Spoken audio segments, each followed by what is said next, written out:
ঈসা আলাইসাল্লাম যখন আকাশ থেকে নামবেন তখন তিনি 40 বছর পৃথিবীতে থাকবেন এবং এই 40 বছরে কি করবেন জানলে অবাক হয়ে যাবেন।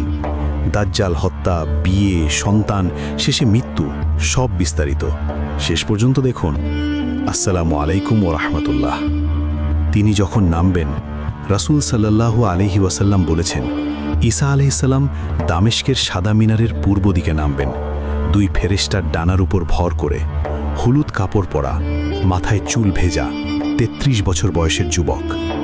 ফজরের নামাজের সময় ইমাম মাহদী তাকে দেখে বলবেন, আপনি ইমামতি করুন, কিন্তু ঈসা আলাইহিসসালাম বলবেন, না, আপনিই করুন, এটাই উম্মতের সম্মান।